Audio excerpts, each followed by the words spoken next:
Muito bem. Nosso tema de hoje é tempo de buscar a Deus em comunhão. Muito legal. Agora, o que significa comunhão, né? Vamos tentar, pelo menos, ter um conceito de comunhão, para a gente estar falando a mesma coisa. No grego, koinonia é comunhão. É o termo utilizado para significar participação, companheirismo, comunicação, ter algo em comum, compartilhar. O que mais? Comunhão significa ter união, ter paz, quando as pessoas fazem coisas juntas em harmonia, né? É a vontade de Deus que nós vivamos em união. O pastor até já falou do Salmo 133:1, né? Ó, quão bom e suave é que os irmãos vivam em união. Comunhão também pode significar experiências dessa vida em comunhão, né? E nós não conseguimos viver sozinhos. Um precisa do outro, né? Nós somos seres sociais. Como fala em Provérbios 27:17, como ferro afia o ferro, o homem afia o seu companheiro. Então, quando nós estamos juntos, nós temos nossas diferenças de opiniões, nossas diferenças de visões, e juntos a gente consegue perceber o outro e perceber se estamos acertando, se estamos errando, e nós vamos nos corrigindo, não é mesmo? E nós precisamos dessa união com os irmãos e também com Deus. Então, o tema de hoje é essa nossa união, tanto com Deus como com os irmãos. Tá? O nosso texto vai ser 1 João, de 1 a 4. Tá bom?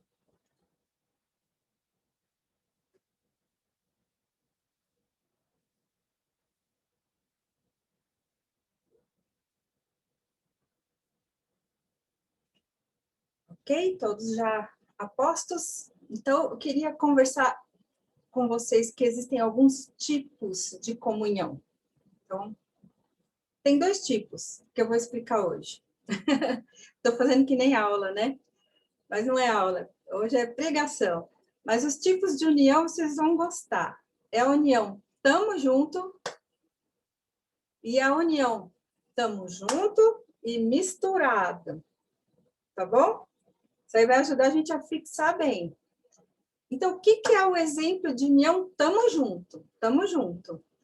Tem uns 2 anos, não sei se vocês se recordam, no caso de uns jovens que ficaram presos numa caverna na Tailândia. Ficou muito famoso, a gente acompanhou pela TV.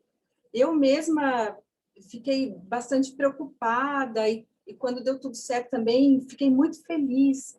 Então, o que aconteceu naquele momento? Os meninos entraram numa caverna para se divertir. Era o aniversário de um deles. Eles entraram, veio uma tromba d'água e alagou todo o caminho. Não sei se vocês se recordam, né? Quando isso aconteceu, eles tiveram que ir cada vez mais para dentro dessa caverna, e cada vez mais, cada vez mais. Eles passaram naquela caverna até descobrirem aonde eles estavam 9 dias. E aí os pais começaram a ir atrás, meu filho falou que ia com a turma comemorar o aniversário de fulano, aí um vai na casa do outro, foram descobrindo que o último lugar que eles tiveram foi na caverna. É um lugar que eles costumam usar como rito de passagem, vamos dizer assim. É uma aventura, e eles são todos jovens, na faixa dos 17 anos, né?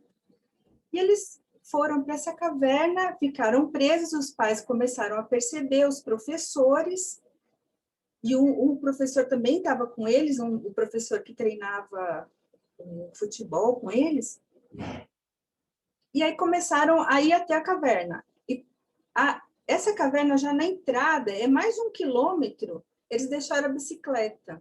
Então, já foram percebendo, olha, eles estão aqui, as bicicletas estão aqui. Aí andaram um pouco mais, acharam os tênis. E aí chegou uma parte que estava tudo alagado.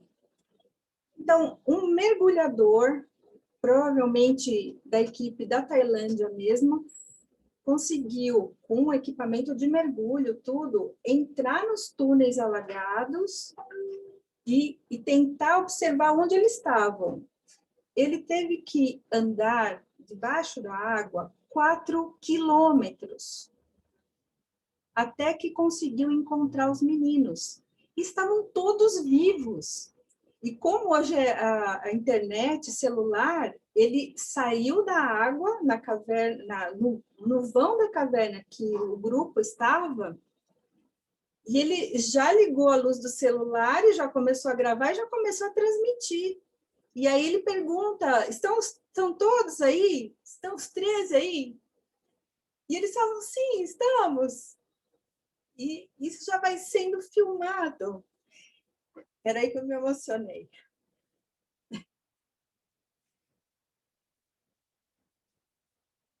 Bom, como foi transmitido, vieram pessoas de outros países, Reino Unido, Estados Unidos, todos eles vieram para ajudar, né? Cada um tinha uma experiência diferente. Um era bom em mergulho, o outro era bom em rochas. Eles foram tentando tirar os meninos por cima, se tivesse alguma cavidade, se dava para fazer um buraco. Eles tentaram tudo que eles conseguiam. E foi chegando gente naquela comunidade. Aquela comunidade é uma área rural pequena, e chegaram repórteres, e as pessoas começaram a se juntar, e um foi ajudando o outro, foi construindo o local para atender essas pessoas que iam chegando. Onde tinha restaurante, o pessoal da comunidade percebeu que precisava limpar o banheiro, limpar o banheiro. Mulheres se reuniram em oração. Só que na Tailândia, eles não são cristãos. Na Tailândia, eles devem ser budistas, eu creio. Pelo menos o professor dos meninos estava ensinando para eles manterem a calma dentro da caverna por esses 9 dias, meditação, né? Esse professor era um ex-monge budista. As mães, elas rezavam, oravam para o espírito da caverna. Olha só.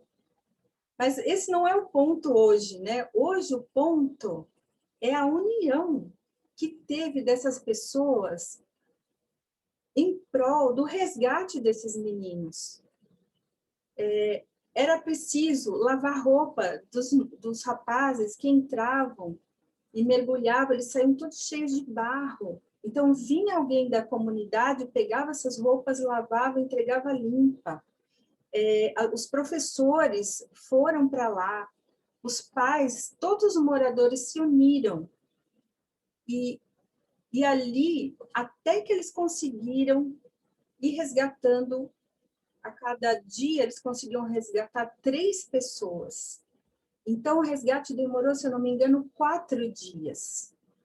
Então, você imagina, cada vez que saía um lá de dentro, não posso chorar, cada um que saía de dentro da caverna, magrinho, muitos dias ali, sem comer, ele era recebido por um grupo de pessoas, médicos, enfermeiros, pessoas que ajudavam na alimentação. Eles receberam primeiros socorros, eles receberam alimentação líquida, porque eles não podiam comer nada sólido, porque estavam muitos dias sem comer.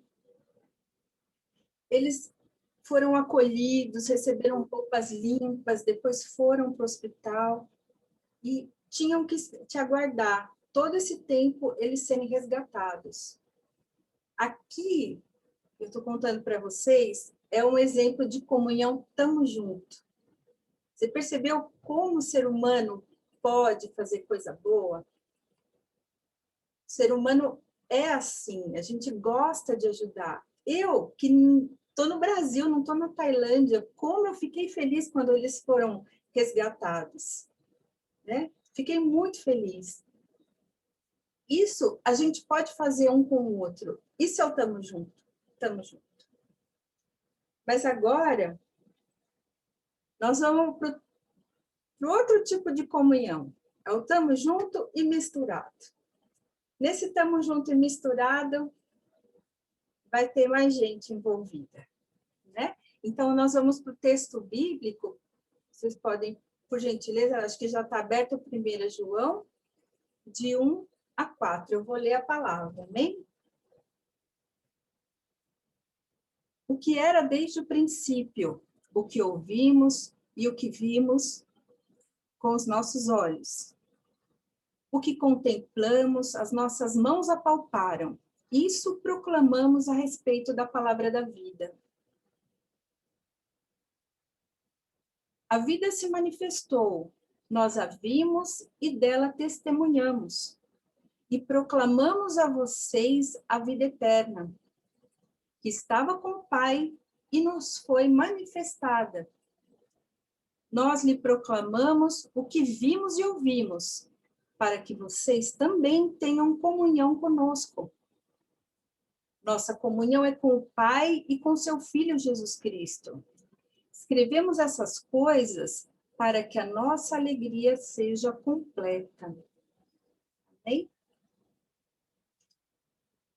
Senhor Deus, usa-nos para clarear, Senhor, a tua vontade, para entendê-la, e que o Senhor possa me usar, Senhor, para trazer a sua palavra aos nossos irmãos. Em nome de Jesus. Amém. Pois bem, 1 João 1:1. O que era desde o princípio. O que vimos, o que ouvimos, o que os nossos olhos viram, o que contemplamos, o que apalpamos, né? O que era desde o princípio? O que era? Era o Criador. Era o nosso Jesus, nosso Deus, né? O Filho eterno, antes da sua encarnação. Ele sempre existiu em comunhão perfeita com o Pai, antes que houvesse mundo, né? O que era desde o princípio. Jesus é Deus, ele é eterno, ele é de mesma substância que o Pai. Ele é o verbo da vida. Ele é espírito e é eterno. Depois a sequência, o que ouvimos, o que vimos, ouvimos, vimos, contemplamos. Contemplar é mais do que ver, é admirar. O que nossas mãos apalparam. Isso proclamamos a respeito da palavra da vida. O apóstolo João aqui, ele está querendo deixar muito claro que Jesus é espírito e ele veio em carne. Porque ele fala o que era desde o princípio, aquele eterno, e depois ele fala o que vimos, ouvimos, né? O apóstolo João, ele foi testemunha ocular de Jesus. Quando ele escreve a primeira carta, ele já estava com idade, e já havia passado 2 gerações ou mais que Jesus já tinha morrido. Então, começaram a surgir heresias sobre a vida de Cristo. Porque eles estavam numa comunidade de cultura grega, e o grego, ele gosta de filosofar, de pensar, de saber os porquês das coisas, a origem das coisas. E um grupo de pessoas que saiu do cristianismo, né, que estava no meio deles, começou a dizer assim, olha, Deus é perfeito, ele é espírito, ele é luz, ele é santo, ele é puro. A carne, o corpo físico, a natureza humana, ela é má.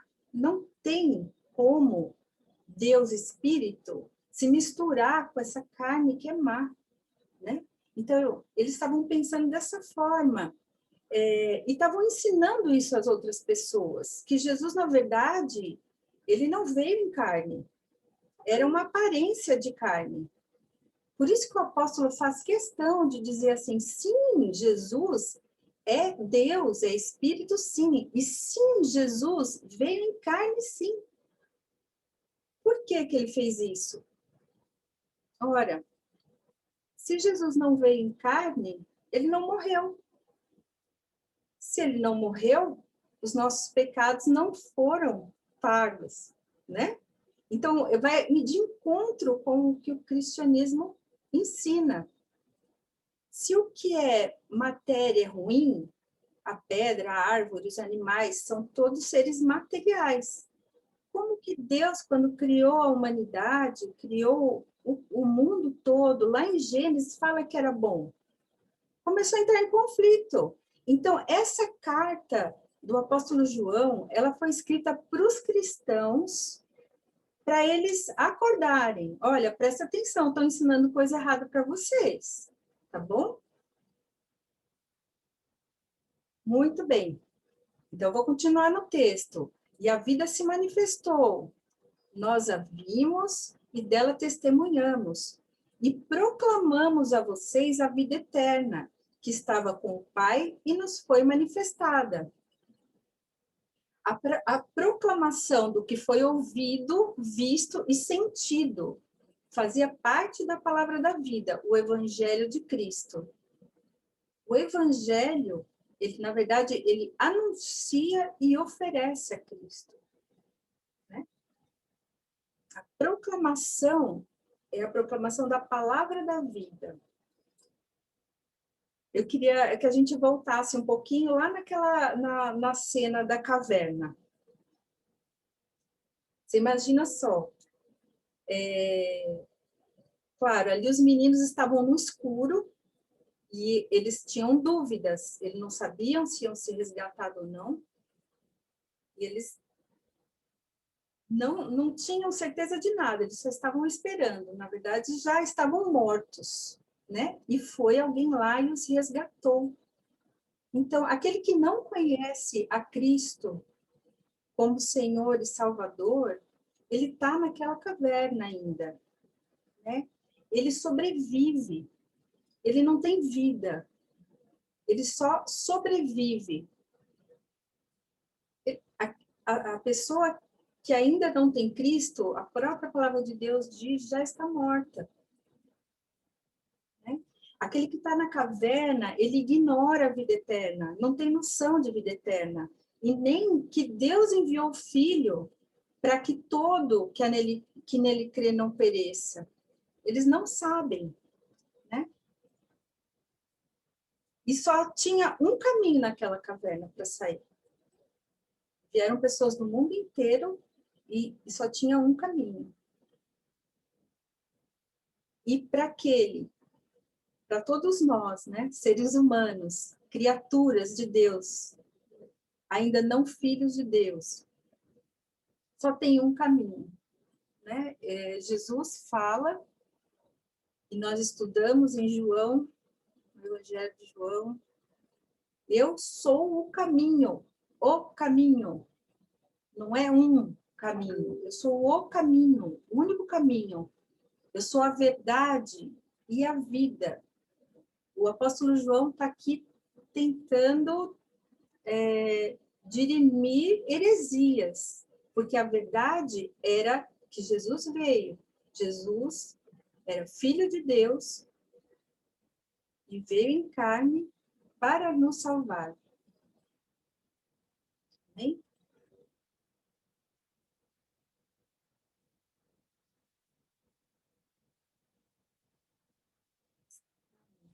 Temos que ficar bem atentos para não cair nessa conversa de falsos mestres, né?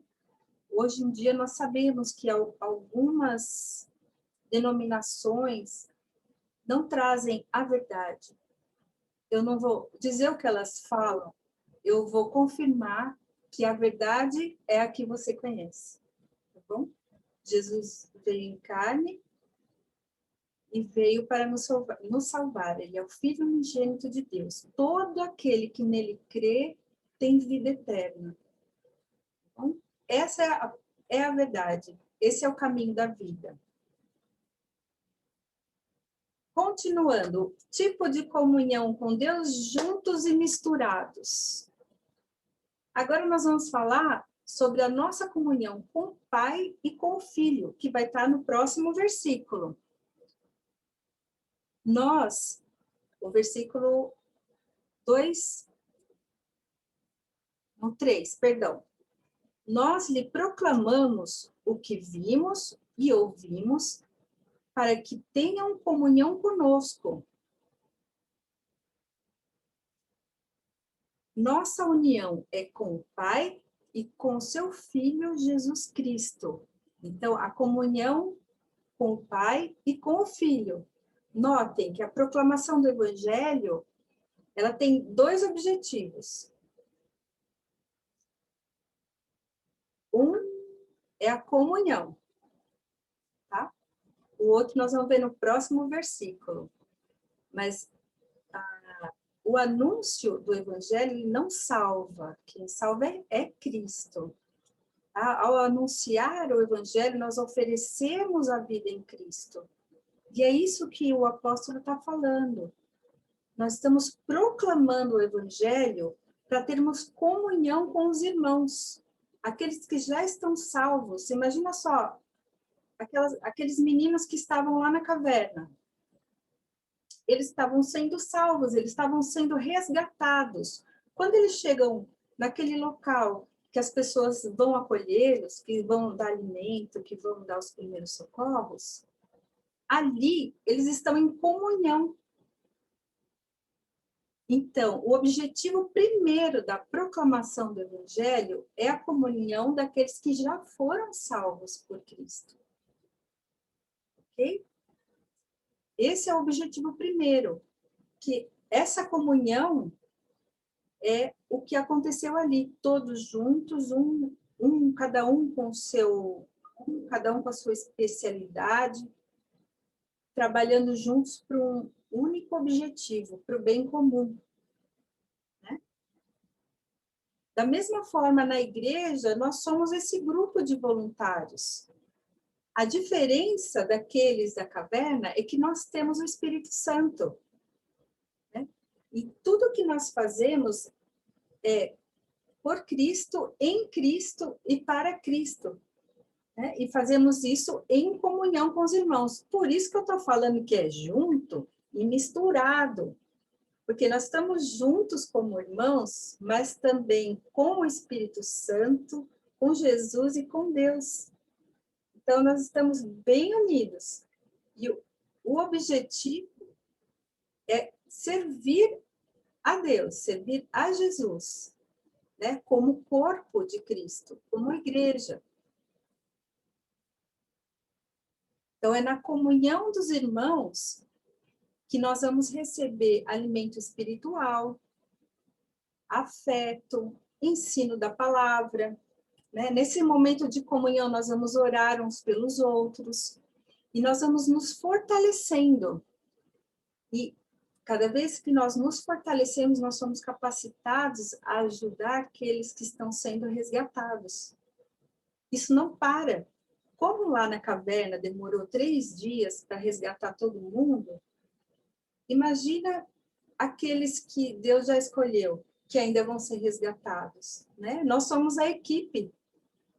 Nós somos aqueles voluntários, aquela equipe que vai trabalhar com os resgatados e vai ajudá-los a se fortalecer. Amém? Por isso, nós devemos nos fortalecer muito em oração, que é o que nós temos feito essas semanas, né? Em jejum e oração.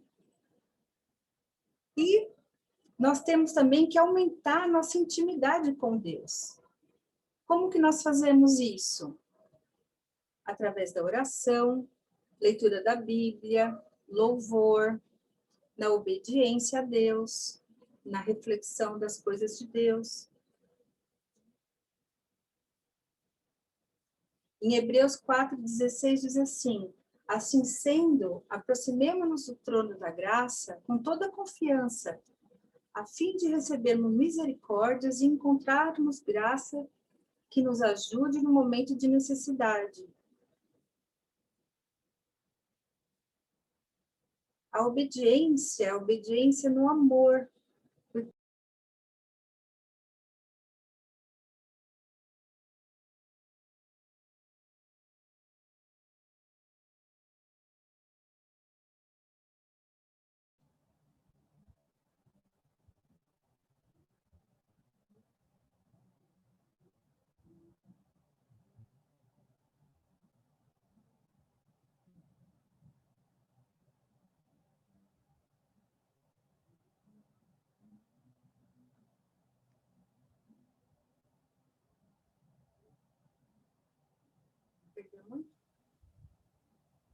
Conexão caiu. Vocês me escutam agora?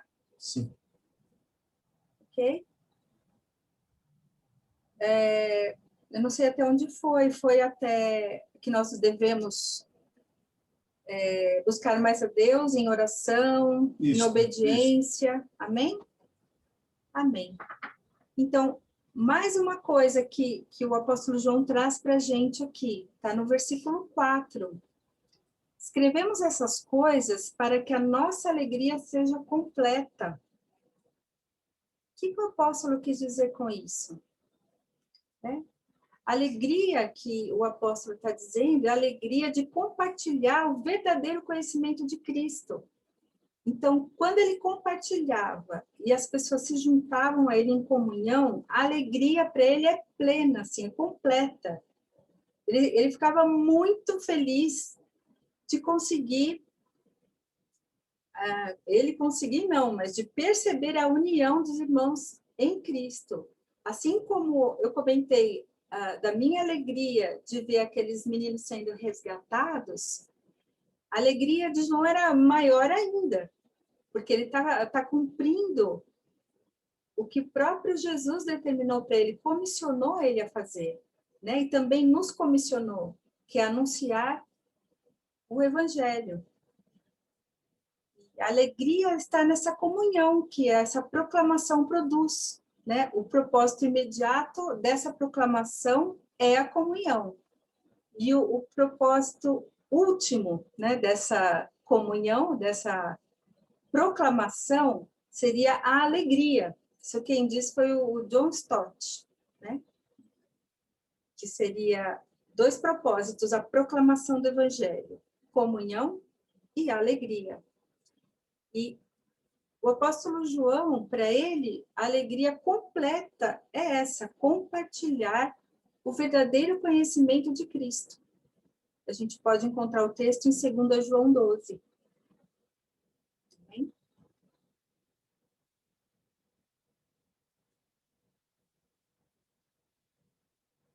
Quanta alegria a gente pode encontrar na comunhão com o Pai, com o Filho e uns com os outros, juntos e misturados a Cristo, né? Contudo, né, essa alegria não é ainda perfeita. A alegria perfeita, ela vai encontrar no futuro. No futuro, além dessa vida, quando a nossa comunhão com Cristo for concretizada, consumada, quando ele voltar, né, como Jesus fala, estou preparando morada na casa de meu pai e eu voltarei.